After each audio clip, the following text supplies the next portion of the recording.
constantly, finding comfort in discomfort. You gotta be a little uncomfortable if you want to grow, and that's in every area of life. The saying is not every winning trade is a good trade, and not every losing trade is a bad trade. Oh, you're giving a bad name for yourself. You've been trying to prove yourself for years over here, and now you're on YouTube telling people to buy Tesla at 600. going 1,000. I'll be a millionaire by the end of the month. I don't have to go to college because this was still like right between high school and college. And I was like, well, I don't have to do that anymore.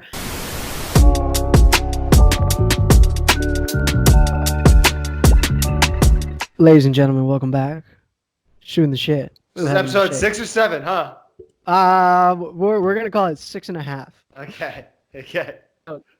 This episode is I want to give a shout out to Gina because she gave me a really good idea. Gina is part of our alpha chat. She's one of our alpha ladies, which is a very rare breed. We've got maybe 4 or 5 of them in there, but it's very nice to have some ladies in there to kind of keep the testosterone down a little bit. Anyways, Gina hit me up yesterday, and she was asking me a little bit about, when you start to see some success and when your capital starts to increase, how do you kind of risk more money? And in simple terms, I mean, what we kind of teach you is to really focus on the percentages in the game and not the dollar signs. Because if you keep the percentages, then it doesn't really matter how much money you have, right? If your goal is to just make 1% every day, it doesn't matter if you have $1,000, $100,000, $1 million, that 1% stays 1% and you can keep the same system. But emotionally, it's very hard to just ignore the dollars and just look at the percentages. So, Sheikh, maybe you have some tips for Gina on kind of like how you expand and how you've done it over the years. Absolutely. So, I mean, I think it all starts with time frame. Definitely. I mean, I know she has a very macro time frame. Mm-hmm. If she wanted to achieve greater goals, I mean, she would have to kind of cut that time frame down so she can get, because it takes her setups months to play out, right? Because she has such wide stops and such. So, I mean, if you want a more aggressive return, you're going to have to, trade more aggressively. It's really as simple as that. Yeah. It's the gift and the curse. I wish there was a magic thing. But, I mean, what she'd also do is she could see what's been working for her, the ones that she's been doing well in, and concentrate a higher percentage of her portfolio, of her risk, into those trades and not be in so many different names. So you see the greater returns. As you see the greater returns, as you put up the greater risk, pretty much. But right. You go. Yeah, no, because like her issue is that, like you said, she has a very long-term macro. So that 5-to-1 risk reward takes a very, very long time to happen.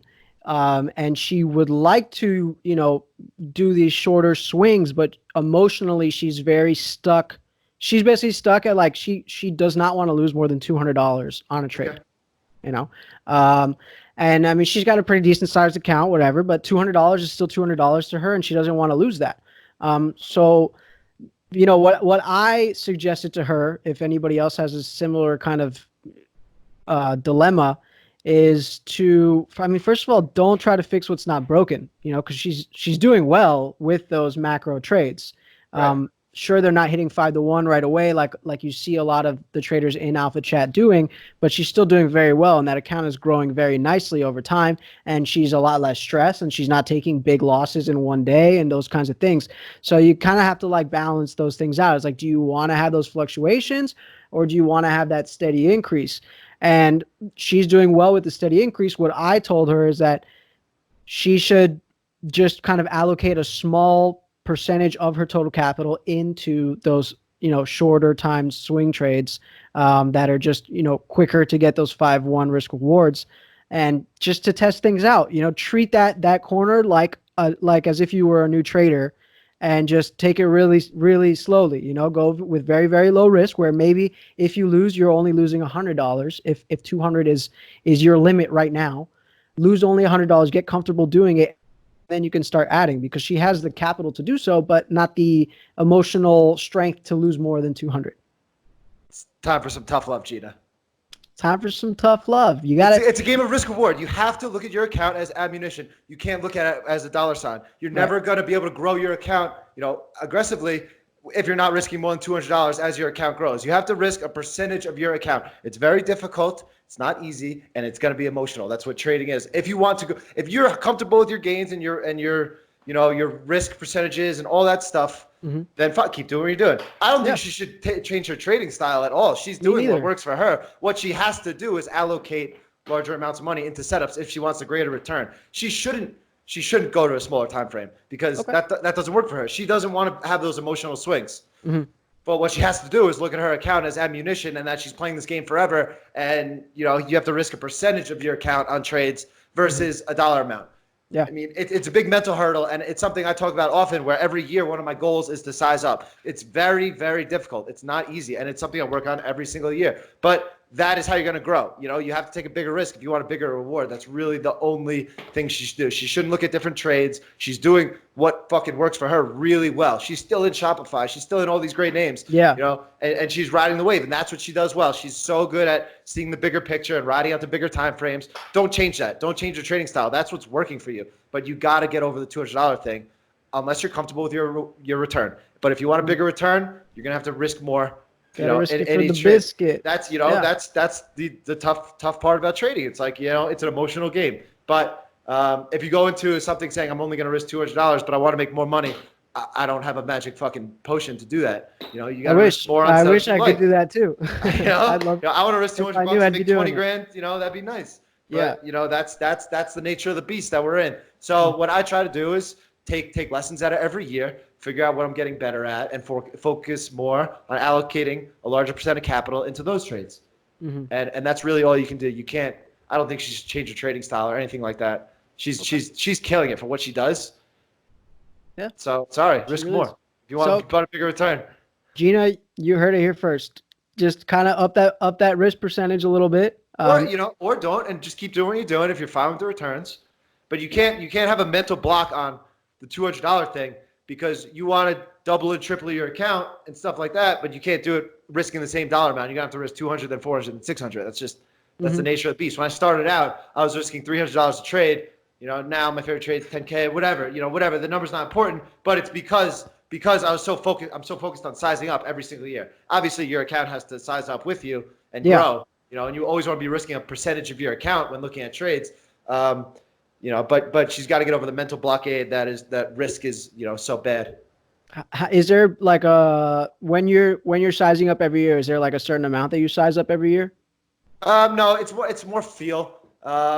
It's mostly a percentage of my account where it'll be like, if I really like this trade, I'll risk like 3% on it. Ooh. Or 4% or something like that. But it's every year it changes, and it depends on where my account is at the end of the year, how I'm trading, stuff like that. The stuff that's so difficult about taking such a you take a finite number like December 31st, and it's like, well, what am I going to work on January 1st? Like it's a whole new year when it's really just everything's a continuation of the day before. It's just another day, and it's just another candle on the chart. Right. So it's like I do have goals and stuff, but it's like mentally, I want to. Like I did a 12,000 share trade, and I was pretty proud of that. My next big one, I want to be 15,000.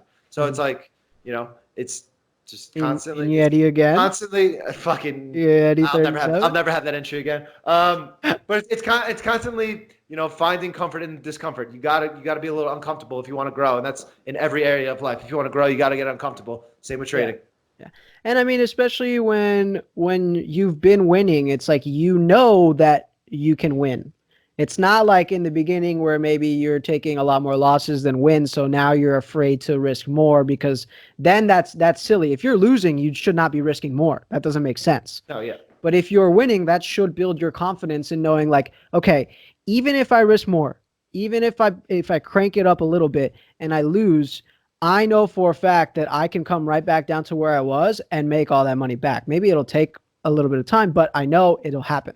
Because I'm comfortable where I am right now. So the worst that can happen is you go back to where you were. Got to take those chances. Right. That's what life's all about. That's what it's all about. I mean, really, in anything that you do, it's same in anything, you take a chance to open a business or whatever it might be. The worst thing that can happen is you go back to where you were. I follow this guy. His name is Brad Lee. I don't know if you know him. He's an awesome dude. I mean, he's all over social media and stuff, and he just has some great lessons. Amazing sales guy, and his company is Lightspeed VT, and he helps companies turn their education into like a virtual training system. And he helps his motto is he helps people get information from people who have it to the people who need it. And he always talks about like you have to take the risk. Like, even if you're like at a bar and you see a hot girl that you want to go talk to, but you don't because you're scared of like, oh no, what if she shuts me down or she makes me look like an idiot? What will people around me think? If you do it and it doesn't work, you just go back to not having that girl as your girlfriend as Never it had her was anyway. before. So you didn't lose anything, you know, Right. and at least you can learn something from it. And then the next time you see a hot girl, you might improve and maybe you'll be able to, to hang out with her or something. But you gotta take those risks, especially if you're comfortable where you are right now. The only way to grow is through being uncomfortable. Right. Exactly. So Gina, don't go ham and like quadruple your risk, Right. but Right.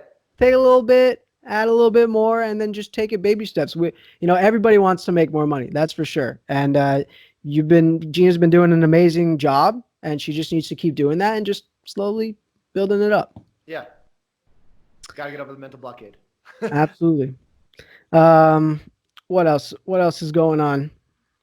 Anything you want to talk about, Shake? You want to talk What's about up, this? guys? You want to talk about this Tesla and going to the moon? Crazy. Tesla just hits 654. Oh man, do I buy here? I think this is the buy. I think this is the buy.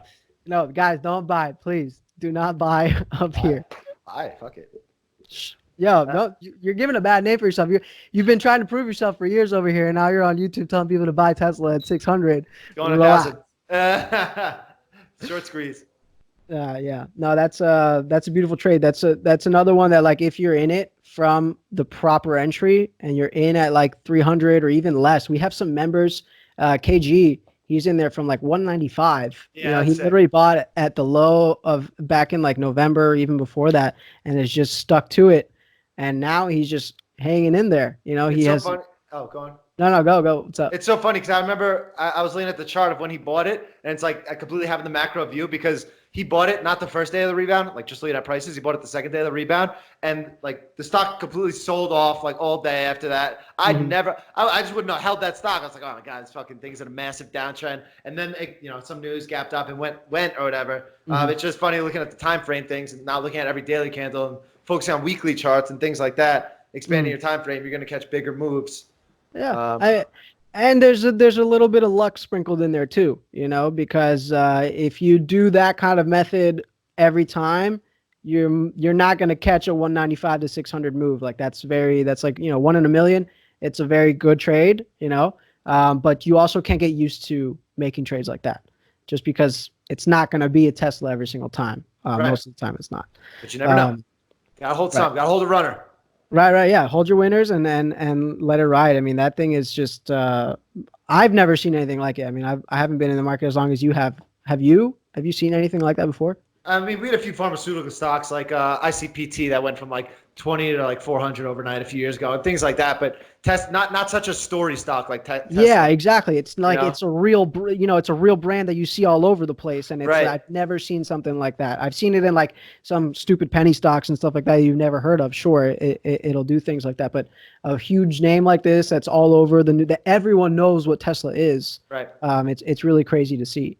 And it really goes to show you that stocks really move on human perception and emotion much more so than any fundamental metric you could ever tell me. Like if you look at the fundamentals on Tesla, especially now here at 650, like it's worth like 5 GMs and shit like that. And it's like they don't have the infrastructure or the sales numbers or anything like that. But you see the emotional connection and the cult following that these stocks have. That's why I love this Yeti so much, because it has that cult following. Everywhere I fucking go, around Denver, I see Yeti. So it's like usually the stock responds when you have that emotional human connection with it. Right. Peloton, same kind of thing. Right. So just starting out, who knows? Maybe it does make a Tesla move one day, but I mean, you can't just bank on only nailing those. But it's definitely a nice name to have in the portfolio to just chill on and relax. Here at 650, it's a nice name. No, don't do it, guys. Don't do it. You got the angel and the devil over here. It's like it's up 500% on the year. Why can't it be up 510? Fuck it. Yeah, fuck it. Why not?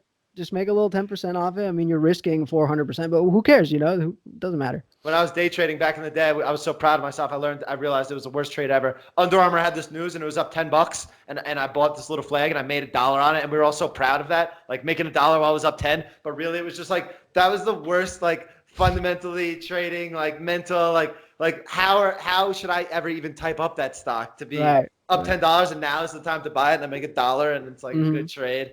Awful, Yeah, but and I mean that's that just kind of the saying is not every winning trade is a good trade and not every losing trade is a bad trade, oh, completely, you know? completely, yeah. And I mean even right now just like an hour ago I was looking at the getting started chat and somebody posted that they made 30% on this like $12 stock. But they were buying when it was already up like 10% and because they were late or what I don't know. But it's like great. I'm glad you made money on it. That's superb. But the problem is that method is not going to work over time. So if you're just trying to make your 30% one time and then never trade again, awesome. You know. But Yo, if you yeah, want, that's the move. That's the move. I'm just gonna take all of my fucking money, throw in this one trade, make 30%. I'm done for life. See ya. yeah. Oh, I mean, yeah. I mean, I guess if you did that in Tesla, you just fucking load it up at 195, and then you're out 500% later, and Right, then you right. just If you pick that one name out of the 4,000 names in the stock market, right. perfect. Yeah, the Good odds of luck. doing that are really high. Right, and then I mean, take all that money and buy lottery tickets, and maybe you'll win that too. Oh shit! Hell yeah! Now we're So talking. so Now we're it talking. it'll Buku those bucks. those bad but winning trades are very dangerous because they kind of make you build that false confidence that you know what you're doing. And it happens to everybody. I mean, it happened to me too. When I first started trading ever, I was part of like this penny stock pump and dump group basically. I didn't know that's what it was until later on. But All you the know, volume I comes from the group when they say bye. yeah, I literally I doubled my money. I took $1,000 account and I doubled it in like The two SEC has days. entered the chat. All right, go Mm, on. and I doubled my account in 2 days, and I'm like, oh, Oh, this is perfect. Like I'm gonna be a million. Like I'm making the calculations, by and the I'm end like, of the oh, month, I'm gonna be up like 6 billion if I keep yeah, doubling every day. perfect. I'll be a millionaire by the end of the month. I don't have to go to college because this was still like right between high school and college, and I was like, well, I don't have to do that anymore. I'm like looking at cars to buy and stuff. Oh God, that's so Just funny. every Yeah, mistake, every dumb money mistake you can make, I made yep, them. And yep. that's why, which actually leads on to the next thing that I want to talk about. Shout out to Kyle Davis in Alpha Chat. He posted a really a nice message yesterday after the close, talking about how like he's been in Alpha now for a year, and when he had just got started, he was really getting aggravated because the mentors like myself or like you or like Ben, when he would post a chart, we would tell him like this needs more time, and he wouldn't really understand why. He would Yeah, get you thought really we were just pissed. blowing them off. Like, Right. He thought that we were just being hard on him just to be hard on him. Like, no, do it again, do it again, do it again. And I and was. and and I understand because I felt the same exact way when I started too. I was like, who's this guy Ben fucking telling me to do this? It's like I read the lesson and I did it. Leave me alone. Like, let me keep going. Move me up already. And he wrote in his message like now after finally, being in here for a long time and stuff, I realized that they're not here to just piss you off. They're here to just help you and protect you from the market, because the market's going to teach you way harder lessons, and Yeah. it's going to be a lot meaner than I am or than you are or than Ben is in the chat. And the proof is in the pudding with the charts he posts now. Now it's like super Yeah. appealing when he posts a chart because he knows, not just to post something near a big level. It's got to have that consolidation, maybe the moving average, whatever it be. Mhm. He's just going to be, his trades are going to be so much better from that first year of knowledge. Yeah, and I think a lot of people kind of go through that same process. They think that we're just out there to get them, that we're just there to piss them off and just to be tough, and then in the end they realize like, okay, they were actually right. There's no reason for me or for you to just bother people. Like, what's the Oh yeah, I don't give you a know like fuck. I'm not that bad of a Got person. way Like, too many things to do it every day to just fucking yeah, bother you. I just have other things to do. Like, I don't really want, I would rather you be right the first time. That'd be awesome. And some people do, they get it right away, but some people don't, and that's okay. I get that. You're not supposed to get it right every time right away. There's a reason you have to practice and learn and then improve and then get to alpha chat so you can trade with the other people who have learned all these things. It's all a process. It all makes sense. The problem is it doesn't make sense on the 1 day time frame. You got to look at the big picture when you're actually at the finish line. Then you can actually look back and see like, okay, this all flows. Right, and you have to do 3 handbooks before you get to Alpha Chat. 5 or 6 if you do the Six, getting yeah, started. six. So it used to be It used to be one less. We used to do just the game planning and the chart reading, and we were getting so many complaints from members, like, these guys don't know what they're doing in the chat. Like, what are these guys doing in the chat? They're just not up to our level and stuff. So we actually had to add another level and make it a little bit more difficult in the chat, because once you get there, you don't want to be dealing with the BS that new traders have to go through every day. I mean, it's just a learning curve that, we try to speed you up on. But it was funny in the beginning. Someone, I forget who it was. Someone was like, why do you have all these bums like in the alpha chat? And I was like I took it so offensively at the time, and I was like, yeah. Maybe they're right. Maybe we should make it a little harder. But yeah, well, I mean, I was already, I believe I was already a mentor before trading psychology became one of the required programs to pass. And I definitely had people people were messaging me like, yo, how did this guy pass the other things? And I'm like, well, he did do them. Like, I don't just tell people they're right and then move them up. Right. I really try my best to, I'm lenient. It's not like you need to be perfectly perfect, because there's things that you're going to learn by experiencing. But if you get the gist of things, I'm going to move you up. And I was getting a lot of heat for that. Like, like, oh, this guy has no idea what he's talking about, blah, blah, blah. So I'm very glad that we actually made that move, because I think it changed a lot. Right, and you have to figure we're completely investing in the integrity of the business. We would have so many more members if we could just boom throw them in the alpha chat and like watch the shit we do every day. You're gonna be amazed. But fucking dead ass. From getting started to in 1 year what people start at and what they end at is fucking incredible. But what I was saying is we take a big business hit on that, because we would so much rather the alpha chat to stay this sanctuary of amazing traders and people that really know what's going on in the market, versus just racking up as many members as we can and doing the business thing, because we feel in 10 years down the line that'll really make the difference of where our business stands versus where other competitors stands, or what be it. For sure.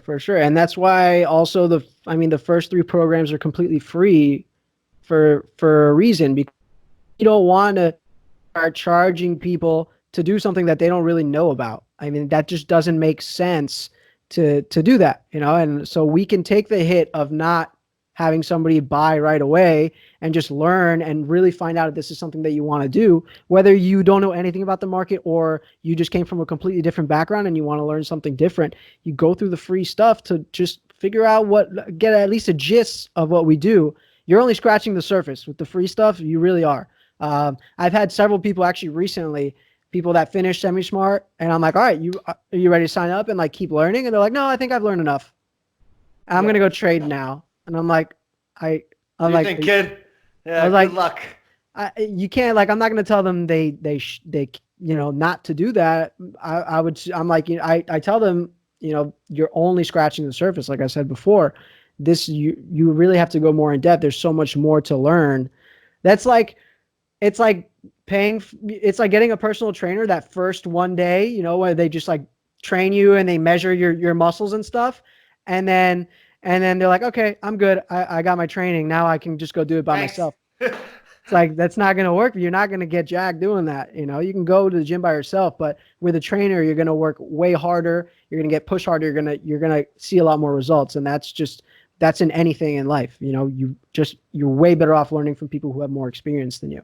It's funny. I never got why people got personal trainers. And then I started, a few years of this business, and I really understood it. I've sent, to all, like a bunch of my friends who wanted like the programs, even the paid programs, stuff like that. I send them in for free.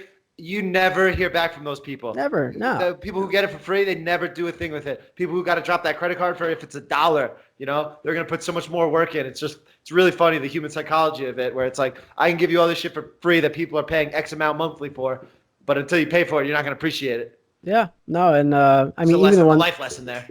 A little lesson was we tried the whole $1 trial thing. That didn't work either. So no. So maybe $2. But yeah, I mean, investing in yourself. I've been reading Rich Dad Poor Dad, and one thing that's really resonated with me is paying yourself first. And that doesn't mean ignore all your bills and fuck the IRS and don't pay your car loans and all that kind of stuff. That's not what that means at all. But you have to learn to take some of that money that you make and put it back into yourself and learn something and gain knowledge, because knowledge can't get taken away from you. No matter what happens, whether you go dead broke, you have knowledge and you can build yourself back up from that. So if you're just taking money and buying stupid stuff and then, not investing into assets like learning how to trade or whatever it might be, real estate or whatever it is, and you're just buying, say, luxuries, you're just going to constantly have the same cycle, and even if you get promotions, even if you make more money, you're just going to spend more money, and you're going to be in that same loop of debt. Whereas if you take a little bit of money and pay yourself, the IRS will remind you that you need to pay them. You won't remind yourself that you need to pay you. It's not, but if you treat it like that, if you treat yourself like a bill to pay every month, you're going to make more money in the end. Right. And that mentality, you know how many guys in New York I know that make 200 grand a year and are dead broke, living a paycheck to paycheck. Like it's very common, but if you get that trader's mentality where you're always growing and kind of always investing and taking the bigger picture and trying to see down the line to put yourself in a better position, you're going to do 10 times better than, the guy at Goldman making $250K a year, but spending, $100K on rent and, whatever the hell it is. Right. And I mean, I want the cool stuff too, because that guy's making $250K. He's driving a nice Porsche. He's got a Rolex. He's got a dope apartment, but it's never going to grow, and it's like, and the day that he's not working anymore, and God forbid something happens, whether it's to him or to his family or something, and he doesn't have savings, and he doesn't have assets that are producing money for him, and doesn't have his money working for him, because that's the best employee you can have, is those dollar bills working for you, making little babies, for the rest of your life. And that's why that's why we push people to grow retirement accounts. Yeah. Because it does seem deposits. Yeah, it does seem like the boring thing, and like, oh, I can't touch that money until I'm 60. Like, what? But one day you are going to be 60. You can't go back on time. Like, you are going to turn 60, and what's going to happen then? You might as well have a ton of money to mess around with at that point. Worst case, if you needed the money, you just pay regular tax fees on it. Yeah, if it's an emergency. Worst case, Right. And there's certain rules and stuff. Like, if you're a first time home buyer, you can take a certain amount of money out without that tax penalty, and you can, put that money down on a home. Just little things like that. But building that retirement account is super important. And investing in yourself. I see so many people who don't want to spend the couple $100 a month to learn how to make money. And their reason is, I don't have money to learn how to make money. Wait, do you see where that doesn't work? Say that again? I don't have money to learn to make money? Yeah, people say that they don't have the money to learn a skill that's going to teach them how to make money. Yeah. The reason you don't have money is because you are not learning skills to learn how to make money. I want fish forever, but I don't have the time to learn how to fish. Right. Yeah. I want all the fish in the world, but like to learn how to fish, that's not really for me, so fuck it. Yeah, exactly. Because I don't want to go hungry for a day, because if I don't have my fish for one day, and it's like, ugh, Yeah, jeez. So invest in yourself. What else? What else we got to talk about? What's popping? Shake? You got shit. I don't know. We just filmed 47 minutes. This is the second film. This is the third straight recording I've done where the first 45-minute take didn't take. And now I gotta like come back with that energy somehow, and I'm like just not feeling it. Yeah, life's great. Life's great, Heaven. Listen, life is good. You? Okay, you're going to Japan. No complaining. I'm going to Japan. Actually, when we post this, you will be in Japan snowboarding. So I mean, it's not it's not so bad. Life's not so bad. Yeah. I might catch the coronavirus, but hey, at least I'll go out doing something I loved. Well, they said apparently online they say that to get rid of the coronavirus, you need to just be in like hot temperature and a cold alcoholic drink. Wow. So hit the sauna, drink a nice ice sauna. If they're gonna make me do that, gotta follow doctor's orders. Doctor's orders. Prescribed sauna and beers. Damn. That's right. So for anyone out there, any of you guys that, if like your significant other is nagging you because you're being lazy or something, just be like, I'm trying to prevent myself from a sickness. Please leave me alone. Yeah. And you'll be fine for a couple of weeks until this thing hopefully dies down. We'll see what happens. But a little recap. So how can we recap this, Shake? Main points. Hit me. Main points. I'm fuzzy on which ones were last recording and this recording. All right, I'll do it then. No. We started with this one with Gina, right? Yes. Okay, so I mean, Gina, it's a psychological block that is preventing her from growing her account like she wants to. She's happy with her gains now, then stick to what she's doing. But if she wants to grow, she's gonna have to be uncomfortable. What's next? You got it. It's been a long day. So yeah, just like you said, be uncomfortable to grow. Invest in yourself. Learn to start putting money to the side and really invest in yourself because it's going to pay off in the long run. And saunas and beers. Wow, that's really, we fucking killed that last recording. This is depressing. All right. So, all right, Well, let's wrap this fucking bitch up. Guys, shoot us a little like. If we get 100 likes on this, we'll never mess up a recording again. Okay, that's fair. Boom. So hit us with a like, and Likes. you know, we're just starting out. We're not YouTube experts. We're trading experts, and but we'll get it eventually. We'll bring that heat on that first time. It'll be recorded. It'll be beautiful, and we'll see you on the next one. All right. See ya.